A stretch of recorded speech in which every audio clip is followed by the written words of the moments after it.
provides us with the ability to manage our own set of accounts and provide you as students and us as faculty the ability to have our email and Google accounts stored on their servers and get to use all their stuff for free. Of course, you get to use all the Google stuff for free anyway, but we can do this kind of at a central location. We can create our accounts and distribute those out without having to have send that to everybody. So you all know about Gmail.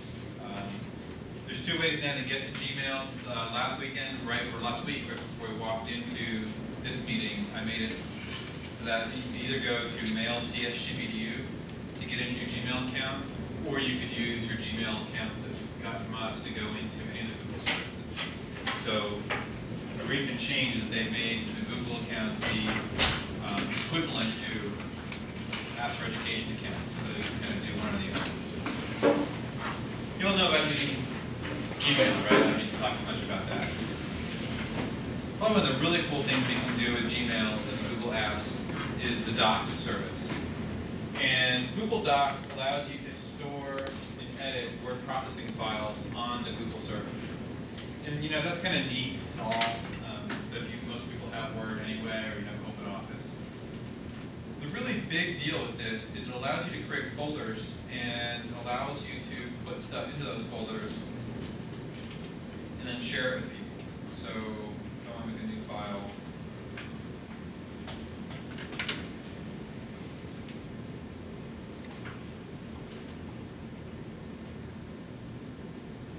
Save, okay. I'm going to go back to the Docs page.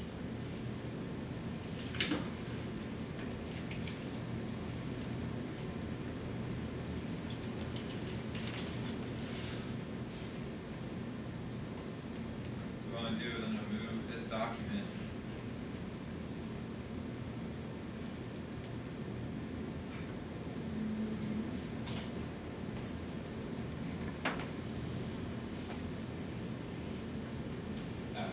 I'm going to put it in that folder.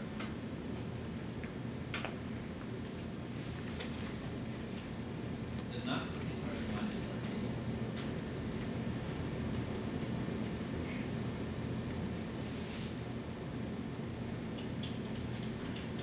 Okay, so now it's there. So I just dragged it into the folder. And now what we can do is we can go and share documents and folders with other people. So I have this course folder, I have it shared with my TA, but for instance, I could go and make this folder, or this file, share with you.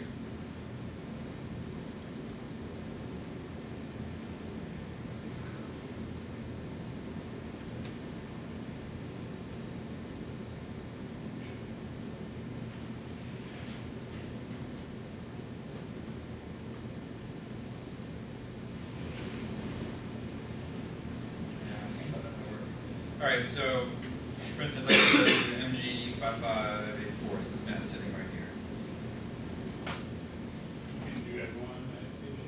No, because it's a special group. Can you jump on? So once I've shared it, and I can say that Matt can edit it, what's really neat about this is now I can go back into my document. And as soon as Matt is successful at getting in, what we'll see is up in the top right corner, we'll see where it says Matt now editing or also editing the document. And the two of us can be cooperatively editing the document at the same time. So if you're working on a project and you have to write a report with another person, you can get into the Google Docs, share this text document with them, and be able to cooperatively edit and track version history as you're typing through the document. Yes? Would that have an error if you're both doing it at the same time? Would it like overtake yourself? See two lines being typed. It's really, it is so freaky when you're at the bottom of the file and somebody's typing above you and you see stuff like appear as you're typing. Or worse, you see stuff you just typed and deleted. Dr. Wellington and I are working on the computer engineering proposal, and we have very different writing styles. I think we drive each other nuts. And so I'll type some stuff, and she'll come in and make an editing path behind me, and like I'll see text disappear and then reappear in a different way. Like, I don't like that. Make it go away. So we have dueling edits. Are you able to get in? Yeah. Almost. Oh, and there's Matt. So Matt's typing while I'm typing. And so we could literally be completely disconnected. He could be over to Starbucks or at home, and we can be editing the same document. Once you're done and you want to be able to use this document and maybe take it out of the Google Docs, you can very easily file save as and download it back, and you can pick whatever native word processing format you use. So for instance, I can save it as a Word file and then open the file in Word. If you're careful to limit the amount of styles that you choose, it'll just come up the way it looks. If you've done a lot of like hand tweaking and moving spaces around and hand editing things, it's going to be a little wonky with the Word. But it's not bad. The Google people seem to know what they're doing once in a while. Once we have that, we can also go back and see where is it? The revision history.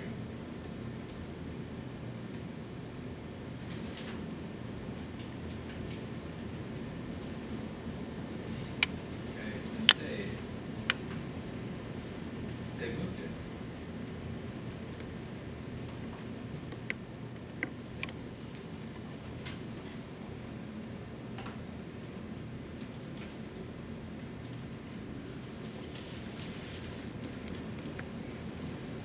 See revision history. They took it off the top menu.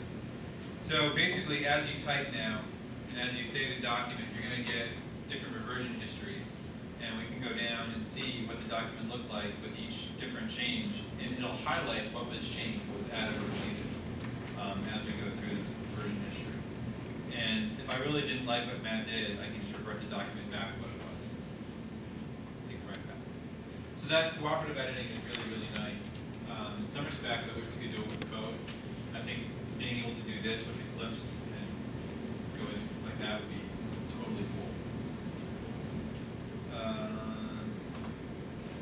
One thing that computer scientists often have to do is they have to do equations and putting equations into things. Wow. That's a first. Whoa. Huh.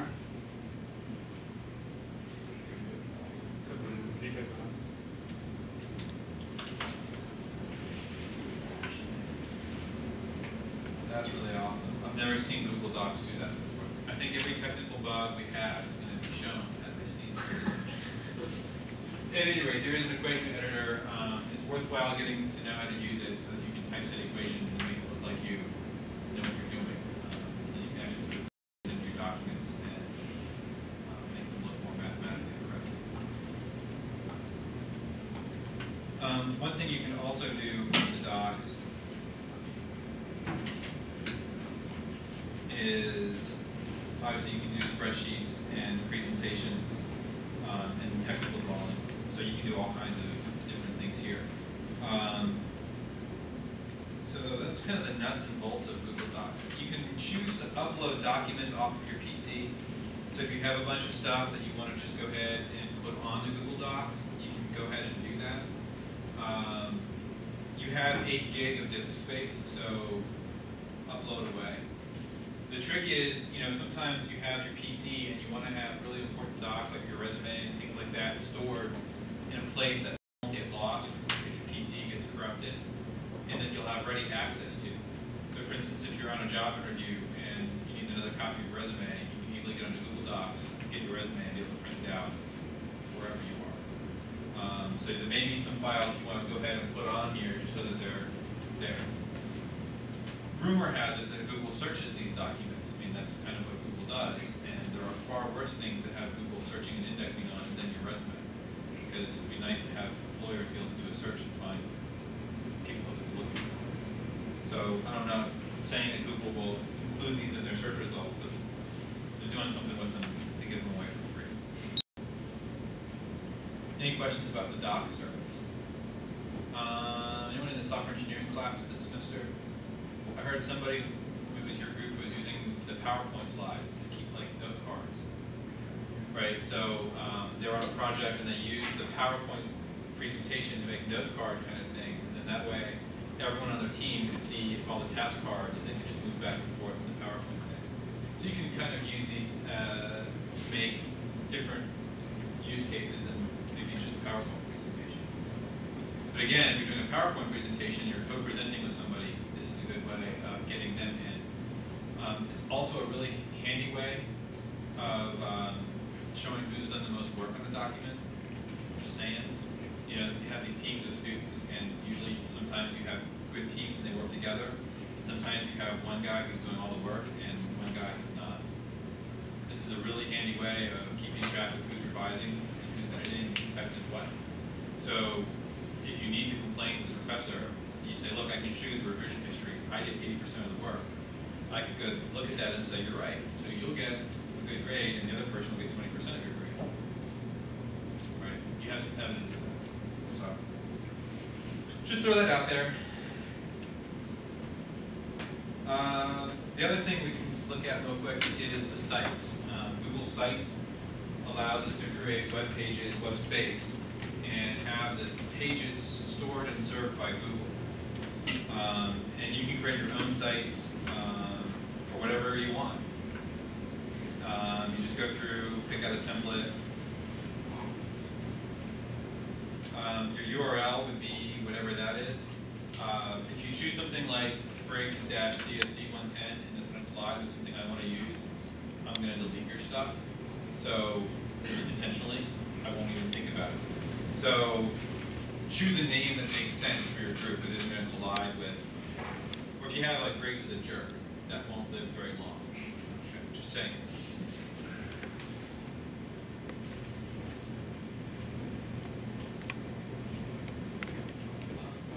So once the site's created, then you can go in and you can put a skin on the site, make it look how you want it to look, set up the colors and the themes and things like that.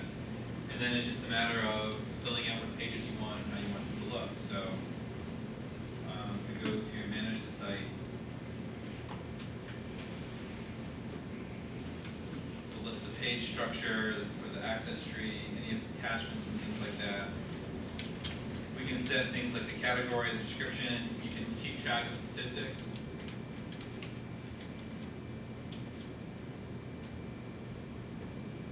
Who can see it? This monetize thing is kind of, you know, ethically I think it would be bad for a professor to put AdSense money on their class slides. But if you want to monetize the site and you have an AdSense account, I don't really care. But this would allow you to put like where the ads show up and what bank account to put the 1 penny per click or whatever you get per click, where that would go. Mostly what you're going to be interested in here is the site appearance, and this is where you get to pick the layout and the logos and things like that. So you can kind of go through here and make it how you want.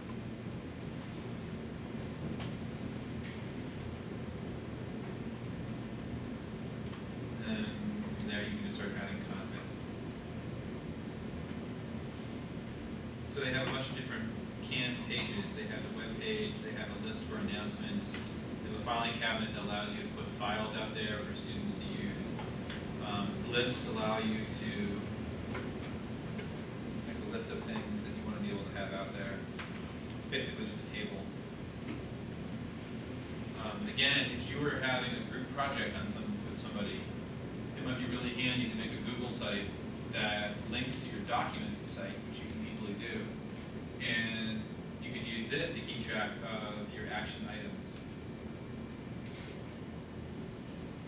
So for instance here, we can use this Google site template and create things that need to be done.